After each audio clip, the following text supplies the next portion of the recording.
Halo apa guys, bersama gue lagi di sini Pak Mandom, dan baik kita lagi ada di Pamulang, Tangerang Selatan. Pamulang Jepang ya? Bukan, walaupun ini tulisan Jepang. Jalan Haji Muhari nomor 74A. Jalan Haji Muhari Jepang. Betul. Di Nagoya.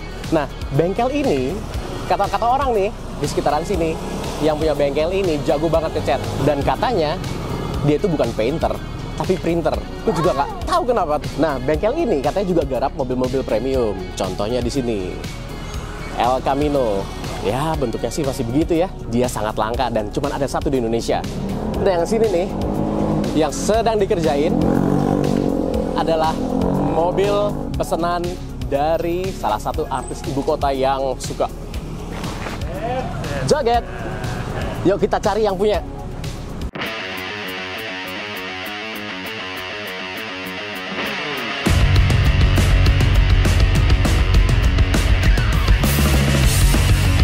Ngecat itu semua aspek harus kita kaji, Mas. Jadi misalnya penentuan pemilihan angin waktu ngecat, pemilihan bahan cuaca segini. Oh, nggak bisa asal ya angin juga ya? Bisa.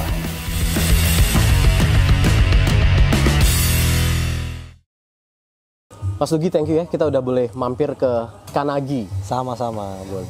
Kanagi ini kita begitu lewat pinggir jalan, terus kemudian masuk ke gerbangnya, ternyata space-nya tuh gede banget ya. Betul. Agak gede supaya kita bisa nyetok kerjaan banyak, Mas. Berapa banyak yang bisa di stok dalam satu batch misalnya? Ya mungkin kita bisa nyetok 10 mobil bisa ya. Tapi 10 sebenarnya nggak sehat juga sih, Mas. Bengkel segede apapun pasti penuh yang nggak kekerjain, yang nggak dikerjain. Jadi mendingan ada antrian sesuai dengan tukang yang ada, segitu aja. Beres, batch baru Paling selanjutnya beres gitu. itu paling beres, paling sehat. Nah, begitu masuk tuh kan kita ngeliat tuh kayak ini kayak bodyworks seperti biasanya gitu bengkel. Cuman di Instagram ya, jangan lupa follow kanagi_id. Di bio-nya tuh tulisannya adalah auto refinish. Nah, Boleh jadi- dijelasin nggak, Mas? Jadi gini, Mas, kita itu orang mungkin nggak seberapa paham bahwasanya bengkel cat tuh mungkin dibilang bisa semua ya, bisa dari ngetok, ngelas, segala macem. Tapi kalau menurut kita bengkel cat itu ada spesialisasinya, Mas. Kalau kita lebih cenderung ke ngecatnya gitu. Ngelas pun kita bisa, tapi menurut saya ada bengkel yang jauh lebih advance buat ngelas. Tapi mungkin ngecatnya kurang. Body shaping. Nah, metal shaping misalnya. Tapi kalau kita lebih cenderung lebih advance ke ngecatnya, kita lebih detail di pengecatannya. Oke. Dan itu penggemarnya banyak tuh, orang-orang yang fokus ke cat gitu. Dari konsumen maksudnya. Banyak kan kalau menurut saya orang Indo lebih menghargai hasil akhirnya ya. Orang lebih cenderung yang penting catnya mengkilat. Entah itu dempulnya mau agak tebel atau gimana, mereka nggak terlalu concern itu gitu. Oke. Ya looknya sih ya. Ya, Cat yang tuh kan penting pertama looknya, kelihatan gitu. gitu. Nah, terus di sini ya banyak mobil-mobil yang kayak gue belum pernah lihat sebelumnya nih, Mas.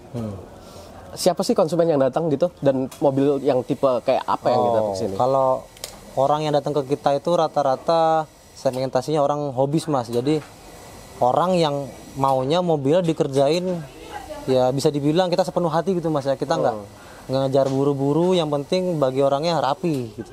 Jadi memang rata-rata customer kita itu pokoknya maunya hasilnya rapi gitu, Mas. Kita mau agak lama pun mereka nggak pernah komplain sih. Jadi kita kerjanya nggak kayak bengkel asuransi yang harus ngejar sebulan mungkin 300 panel Kuantitas ya. gitu ya. Kita ngejar quality ketimbang quantity gitu. Plus audiensnya adalah hobis gitu ya? Ya, jadi memang menurut saya gini, Mas, bengkel itu audiensnya kita yang nentuin, Mas. Kalau kita ngejarnya ke quantity, pasti datangnya customer yang begitu. Tapi kalau kita ngejarnya ke quality, datangnya pasti customer yang mau quality, Mas. Menurut saya kita nentuin sih. Dari hobis tadi, mereka datang, berapa lama waktu yang digunakan, yang dihabisin Mas Nugi nih untuk kerjain satu mobil tuh? Wah, itu kalau waktu relatif nih, Mas. Kenapa relatif? Karena satu spek atau skop pekerjaannya tiap mobil beda-beda kan, Mas. Ada mungkin orang yang datang maunya cuman luar aja. Ada yang datang maunya luar, dalam, ruang mesin, kolong juga kena. Jadi mungkin kalau waktu relatif tergantung kesusahannya mobil.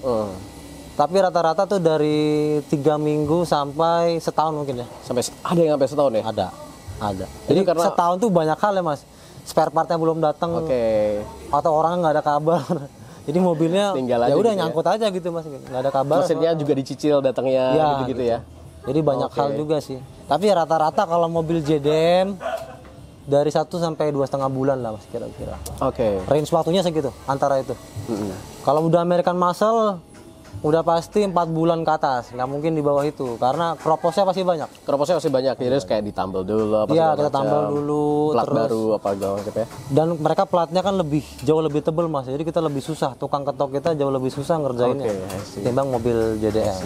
Nah, Mas Nugi, Kanagi ini udah dari tahun berapa sebenarnya? Jadi untuk gini Mas, untuk Kanagi ini kita sebenarnya untuk bengkel saya udah mulai dari 2013. 2013. Dari 2013, 10 tahun yang lalu. tapi kita ada banyak di tengah jalan ganti nama. Oke. Nah, kenapa kita ganti nama? Jadi dulu tuh mungkin pada usia saya segitu, saya pengen namanya terlalu lebay lah. Menurut saya nggak ada filosofinya, nggak ada apanya. Keren aja gitu ya. Tapi menurut saya nama tuh pengaruh tuh Mas. Jadi pada saat nama saya itu nggak ada yang datang nih. Akhirnya saya bilang udah saya ganti nama, saya pakai nama saya pribadi. Jadi waktu itu nama bengkel saya tuh JP Auto 24. J itu Jiwandana nama saya, P itu Paintworks. Jadi Jiwandana Paintworks. Nah 24 itu usia saya waktu bikin nama itu. Oke. Jadi saya pakai nama itu sudah cukup lama, orang pun sudah tahu. Tapi salahnya saya, arah saya segmentasi customer nggak jelas tuh Mas. Yang murah ada, yang mahal ada. Jadi customer saya pun ke belakang ke depannya tuh nggak jelas juga. Gue mau kelas yang mana nih? Mau yang kelas hobis begini atau mau quantity? Akhirnya saya pertimbangin lagi. Saya nggak mau kerja itu terlalu terburu-buru. Ya udah saya milih quality. Saya ganti nama buat ngejar yang kelas ini. Oke. Tuh. Dan Kanagi datang dari? Kanagi itu dari K itu apa istri saya. Yang kedua Kanagi itu Kana itu dari anak saya pertama. Oke. Yang G-nya itu dari nama saya sama anak saya kedua. Oke, jadi doa keluarga mengiringi Ya, juga ya. Bengkel ini. Nama keluarga Berarti udah itu 10 bagus. tahun. Udah, alhamdulillah udah 10 tahun kita di bidang ini sih. Sebelum buka bengkel ini apa sih Mas yang jadi background gitu? Sebenarnya saya kan saya terlahir dari keluarga yang menurut saya mampu ya, bisa dibilang mampu. Cukup lah ya. Cukup mampu. Bapak saya tim medis, dokter, ibu saya wanita karir. Sebenarnya orang tua saya maunya saya itu jadi dokter juga. Tapi kalau saya tuh nggak mau kerja yang nggak sesuai hobi gitu sebenarnya. Akhirnya saya milih terjun di, pokoknya waktu itu saya berpikir bidang saya otomotif aja. Dokterin mobil berarti. Iya. Nah saya akhirnya ambillah S1 teknik mesin itu karena saya pengen jadi teknisi balap mesin. Teknisi balap. Pada masa itu prinsip saya begitu. Tapi setelah saya pikir, kalau saya ambil mesin itu modalnya banyak tuh Mas. Mobil makin muda, toolsnya baru lagi. Betul. Scannernya baru, teknologi baru. Saya harus upgrade terus kan. Kayaknya mahal juga ya. Saya pikir-pikir mobilnya apapun, mau listrik atau apa, ngecat udah pasti Mas. Toolsnya tetap sama. Ya udah, akhirnya saya terjun di ngecat gitu. Jadi saya bisa nyabet semua kelas gitu sebenarnya pada masa itu pikiran. Oke, kenapa Mas fokusnya di paintwork? Apakah pernah garap sesuatu terus nggak puas? Nah itu salah satu alasannya. Saya kan penghobi otomotif nih Mas, dari SMP saya suka main motor, main mobil. Jadi saya modif. Ketika saya ngecat, saya selalu nggak cocok. Cuman ada 2 hal Mas. Warnanya saya nggak cocok, sama harganya berubah di belakang. Jadi misalnya kita udah deal-dealan di awal 5 juta, tapi di belakang nanti bonnya keluar 9 juta dengan alasan yang banyak gitu. Apa tuh alasannya tuh? Alasannya inilah bahan catnya ternyata mahal. Oke. Menurut saya kan tuh harusnya kan salah lu dari awal nggak? Dari awal estimasinya bener gitu ya. Akhirnya saya setelah itu ya udah saya maunya bikin bengkel. Harga di awal nggak akan berubah di akhir, biarpun saya rugi. Tapi setidaknya customer nggak kita tipu Mas. Gitu. Nggak ada kenaikan harga tiba-tiba di belakang tanpa persetujuan mereka juga. Gitu. Dari depan udah clear semua gitu ya. Kadang-kadang gini Mas, ada mungkin beberapa part rusak. Saya info orangnya Pak harusnya ganti. Mereka setuju, baru saya charge lagi. Baru ganti lagi. Kalau nggak setuju ya nggak saya ganti. Semua approval klien lah ya. Semua approval itu. Tapi yang penting kan komunikasi Mas. Betul. Perkaranya saya dulu tuh komunikasi tukangnya waktu itu nggak ada ke saya. Kayak warna nggak ada ACC dulu. Langsung aja warnanya biru misalnya, ya udah biru dicat dan saya nggak cocok.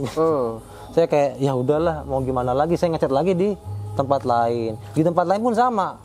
Nggak puas 100% juga. Akhirnya makanya saya milih terjun ngecat. Garap sendiri aja deh. Tapi gitu. ternyata susah juga. Panjang gitu Mas. Apa yang paling rumit dalam pengecatan? Ngecat itu semua aspek harus kita kaji Mas. Jadi misalnya penentuan pemilihan angin waktu ngecat, pemilihan bahan cuaca segini. Oh, nggak bisa asal ya angin juga ya? Bisa. Jadi misalnya kita pakai alatnya Jerman gini mas, terus orangnya mintanya, mas saya maunya teksturnya kayak Jepangan dong. Otomatis kita harus merubah di settingan alatnya, bahan yang kita pakai. Jadi banyak aspek yang harus kita perhatiin gitu mas. Mungkin bagi sebagian orang hanya tinggal semprot aja gitu, tapi buat kita yang dapat customer yang lebih detail, mereka sampai tekstur pun mau sama dengan mobil aslinya dulu gimana, pengennya sama. Menurut saya itu yang susah sih. Dari 1 sampai 10, seberapa perfeksionisnya Mas Nugi nih dalam ngerjain cat? Sebenarnya kalau perfeksionis pengennya sih kalau bisa kita 20 mas. Tapi kan kadang-kadang gini, kita harus ngeliat budget customer juga. Bener. Nih. Nah itu yang berat sih menurut saya. Temuin titik akurnya juga susah ya. Gue cuma punya 5 juta nih, tapi gue mau hasilnya kayak 15 Nah juta. itu susah mas. Jadi pertimbangan kenapa saya ganti nama di Kanagi ini, akhirnya kita di Kanagi, kita nggak akan mau ngikutin maunya customer gitu. Jadi misalnya mas datang ke saya, bawa mobilnya, saya bakal bilang, mas mobil harus keroks gini. Kalau nggak mau itu saya nggak mau kerjain. Karena seringkali gini mas saya nggak mau kerok dong. Ya udah saya kerjain mobil mas. Ada masalah di belakang, mereka nggak akan bilang itu karena dia nggak mau kerok. Mereka bilangnya bengkel saya jelek. Makanya ya udahlah, saya lebih pilih mendingan saya nggak kerjain, kita nggak selek, aman semua ya. Karena rezeki udah dia ngatur kan mas. Bener asli. Ya banyak hal saya masih belajar sih mas. Kita biar jadi lebih baik lagi gitu. Cuma memang bidang ini menurut saya tidak semudah yang orang kira lah. Betul. Kayaknya kalau orang nyemplung, kalau saya boleh milih gitu mas, saya putar waktu, saya milih jadi dokter aja deh dulu. Saya nggak nyemplung di bidang ini gitu. Iya, mending infus kan? Iya, mending langsung dapat duit kan mas? Langsung dapat duit, benar. Alpha guys, jadi sebelum kita sampai ke Kanagi ini, gue tuh dapat bisikan-bisikan. Katanya Mas Nugi ini itu bukan painter, tapi printer. Kenapa bisa ada sebutan itu mas? Mungkin sebutan itu karena gini mas, mungkin karena konsistensi saya ngecat gitu kali ya. Tapi kan konsistensi itu saya dapatkan karena jam terbang bertahun-tahun sih mas. Saya rasa semua orang atau semua tukang cat juga bakal sama kalau mereka udah bertahun-tahun. Jadi gini mas, ketika saya ngecat mobil, saya pasti ngafalin settingan saya, anginnya, bahan campuran saya pakai, saya hafalin juga. Terus cara saya ngecat saya hafalin. Jadi kalau ngecek kan kita harus kita jalan begini terus turun 75% gini mas, overlap namanya. Itu saya harus bisa mungkin rata. Mungkin karena saya rata terus, saya dibilang sama teman saya kayak printer gitu. Karena saya rata bener-bener kayak printer gitu mas. Mesin aja gitu ya. Nah, jadi teksturnya antara setiap panel itu sama. Biasanya kalau kita ngecat jaraknya berbeda mas, agak jauh sedikit, nanti teksturnya yang di sini agak kecil, di sini agak gede, jeruknya beda gitu ya. Jadi itu berpengaruhnya di situ. Sebenarnya kalau menurut saya itu ya karena konsistensi saya udah bertahun-tahun aja mas.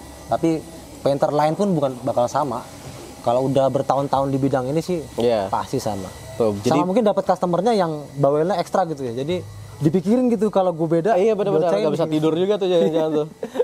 Di bengkel ini garap apa aja? Dari 0 sampai selesai semua di sini atau kita rata-rata gini mas. Kita lebih seneng kalau mobil datang itu kalau restorasi ya. Mesin udah nggak ada, interior udah nggak ada. Kenapa? Resiko kita buat nanggung kerusakan kalau barang itu kita hilang nggak ada. Bener. Karena sering gini mas. Jamur, lembab. Juga ya misalnya joknya ternyata masih utuh nih dan itu nggak ada gantinya, nggak ada yang jual lagi. Di kita kena kucing, terus kita ngecat untung cuma seberapa, gantiin jok ganti itu. Interiornya. Mendingan kita nggak kerjain dari awal kan gitu mas. Jadi saya lebih pilih barangnya udah ditaruh di orangnya. Kalau restorasi barang nggak ada, datang ke kita udah datang tinggal ngerok, ngelas, ngecat. Jadi kalau yang restorasi biasa begitu, tapi kalau yang untuk yang siram itu pasti kita yang bongkar dan biasanya daleman kita bungkus plastik dulu mas. Kita fotoin dulu kalau udah rusak sama habis itu kita bungkus plastik supaya nggak ada salah paham. Nggak salah paham. Ya sih. Di belakang. Tapi ngecat Mas Nugi langsung atau memang ada? Untuk beberapa case saya sendiri. Oke.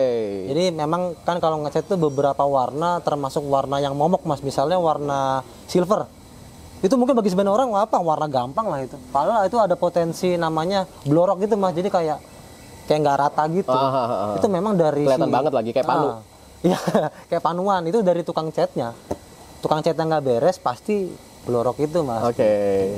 Dan sering kali kalau yang proyekan restorasi atau full body gitu mas, kalau saya gagal di ngecat warnanya itu, ruginya saya mungkin dari 5-10 juta gitu. Jadi saya mendingan ngambil resiko saya ngecat gitu. Ada ini nggak permintaan sendiri dari konsumen juga? Ini mobil gua pokoknya rugi nih yang ini. Ada. Itu ada, Ada tapi tuh. menurut saya itu nggak sehat, Mas. Seandainya saya nggak ada nyawa besok, berarti nggak lanjut usaha Nggak ada saya. lanjut kan? usaha ini. Nggak sehat itu. Iya. Itu sebenarnya pengen saya hilangkan. Gitu. Itu bukan bisnis yang sehat. Gitu. Betul. Karena pasti teamwork kan kerjanya. Iya, di bengkel. itu semua dari orang yang nyuci aja sudah berpengaruh, Mas, ngecat itu. Kalau menurut saya gini, Mas, ngecat itu 90% persiapan, 10% ngecatnya nih. Nyemprot itu cuma 10%. 90% persiapan nih, Mas. Misalnya Kulin. kita sebelum ngecat, kita harus cuci dulu. Kadang-kadang gini, Mas, kita ngecat, debunya di dalam keluar. Iya benar. Kotor. Benar. Cuma perkara tukang cucinya nggak beres. Iya, Tapi kan yang orang lihat hanya, wow, yang ngecatnya jago nih, padahal yang nyiapin di belakang itu jauh lebih susah, lebih lama juga. Misalnya kayak mobil restorasi gitu, Mas, kita nyiapinnya 6 bulan. Ngecatnya sehari beres. Kan itu hal yang lucu. Iya benar 10% tadi. 10% aja gitu. Tapi banyak kan orang ngerasa, wah, yang penting tukang catnya nih, padahal enggak. Gitu. Oke. Dari tukang las, tukang dempul, itu semua udah harga mati, nggak boleh salah. Karena kalau itu salah, ruginya boy. Catnya ya ambiar juga. banyak. Heeh. Kalau cat kita salah, kita tinggal ngulang catnya aja, Mas. Tapi kalau dempul yang salah, wah, repot udah dari bawah. Kalau seniman itu kan pasti lekat sama masterpiece gitu ya. Karya yang paling dibanggain gitu ya. Dari sepanjang 10 tahun ngerjain ini, Mas. Tapi paling unik apa, Mas? Kalau paling unik kerjaan gue waktu itu ngerjain Ferrari tahun 2021. Jadi ini aneh gini, Mas, mobil ini nggak ada rusak, nggak ada apa. Orangnya minta dicat, Warna yang sama. warnanya sama. Gue kadang garuk kepala nih orang. Nah, ini gue langsung garuk-garuk deh. Kenapa sih? Kebanyakan duit kali ya. Gitu. Bukan, tapi kan gini, Mas. Ya kita kadang kerjaan gampang, duit gede lagi kan. Ya udahlah, dia maunya begitu ya udah gue aja. Kadang-kadang pengen gue bilang ngapain, Pak? Dipoles aja lah udah cukup. Tapi orangnya nggak tahu kenapa. Mau dicat Mintanya aja Mas. gitu. Merah juga warnanya. Warnanya dia gini, Pak, warna abu-abu. Namanya Grigio Silvertone 740 kodenya. Itu jadi Ferrari tahun 2021. Minta dicat lagi warnanya sama. Terus minta di double vernish, namanya di wet look. Udah. Tapi padahal itu cat original ya? Iya, makanya sudah saya bilang, itu cat original, Pak. Kalau itu dicat lagi, dijual besok turun loh. Nggak peduli saya, Mas. Oh ya sudah. Yang penting saya sudah mengingatkan. Ya kalau klien minta apa ya. Iya, mungkin bagi dia ya Money. kacang gitu. Bagi kita duit, Mas. Iya, bener. Mas Lugi, Ya, lu kan udah 10 tahun nih berkecimpung jadi painter gitu loh. Pasti di luar sana ada painter-painter baru nih. Lu punya tips dan trik nggak buat mereka? kalau menurut gua tips dari gue buat mereka yang paling penting tuh ikro, Mas, baca. Jadi kenapa ikro? Biasanya orang-orang baru tuh nggak suka baca produknya sendiri, cara pakainya. Oke. Mereka langsung pakai, nggak baca, ntar udah gagal bingung. Ya udah, intinya baca. Boros di Kalau depannya malah. iya, perkara mereka jago apa nggak nanti jam terbang. Yang Oke. penting baca dulu, karena dari baca tahu ilmunya semua kan. Oke. Udah pasti Iya sih. pasti berhasil ya. Membacalah. Karena Baca, itu penting. ikro. Pengetahuan. Soalnya banyak udah jelasin di video, jelas-jelas nanya lagi kan bikin dongkol ya nggak? Apakah kalian begitu? Ah, kayaknya begitu semua. So buat kalian yang mau repaint di sini, jangan khawatir karena Mas Nugi ini udah punya banyak pengalaman ya. Selama 10 tahun ini katanya udah pernah jadi brand ambassador Alhamdulillah ada produk apa sih, Mas? Ya kita nggak usah sebut di sini ya, soalnya nggak enak nih. Tapi cat-cat lah pasti ya. Iya. Terpercaya. Spregan. Terpercaya ya. Thank you Mas udah boleh mampir. Sama-sama. Terima kasih banyak udah mampir. Keren-keren banget. Sukses selalu buat bengkelnya. So Amin. kalau kalian suka kerjaannya Mas Rugi, follow di Instagram ya. Ya, @kanagi_id. ID. Kalau kalian suka videonya, like, subscribe, dan share. Salam senggol dempul. Senggol.